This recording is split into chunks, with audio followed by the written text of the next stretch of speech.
सुल्तान वाहिदीन अबू नूर बशीर रहमतुल्लाह ছিলেন।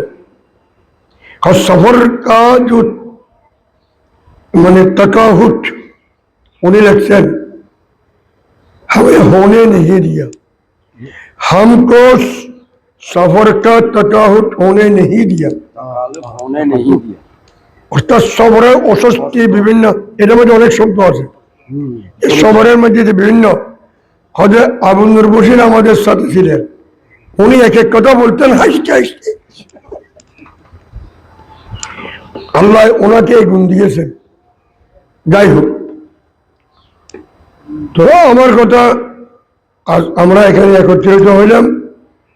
তো নঈমী সাহেব রহমতুল্লাহ আলাইহি আমাদেরকে অনেক কথা বলতেন, শোনাতে কি কারণে বললেন মজারা, মানে উনি জামিয়াত থাকাকালীন তো আমাদেরকে উনি বলতেন যারা জ্ঞানী মানুষ এদের কথা কিতাবে ভাবে না, শুনে ফেলবে, আমল করার চেষ্টা করবে।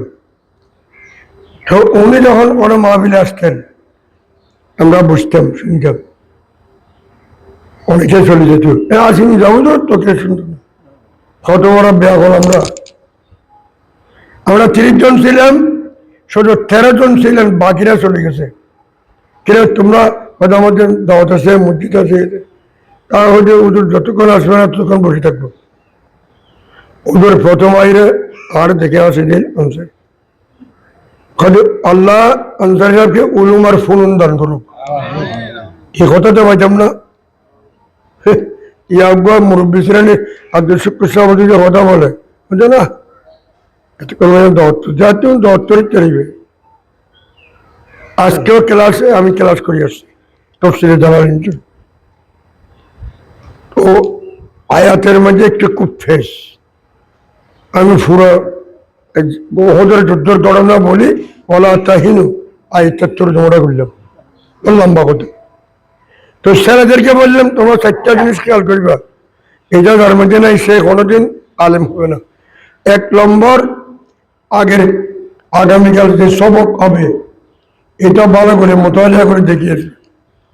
2 নম্বর, হুজুরের কাছে যে পড়া পড়বে বুঝি বলবে, যতক্ষণ বুঝবে না ততক্ষণ হুজুরকে সামনে আসতে দিবেন। আমি বুঝি নাই, কোনো হুজুর যদি বলে এই বারবার কেন প্রশ্ন করো, তখন তোমরা বলিও না, আমি বলি ওই হুজুর শিক্ষকের যোগ্য নও। কারণ শিক্ষককে বলা হয়েছে মোহাম্মদ সাহিলা বলা না, আর শিক্ষকতার পেশাকে বলা হয়েছে আর রহমান আল্লাহ কোরআন। তোমার কাছে দয়া মেহরবানি না থাকলে তুমি শিক্ষক হয়ে যাবে।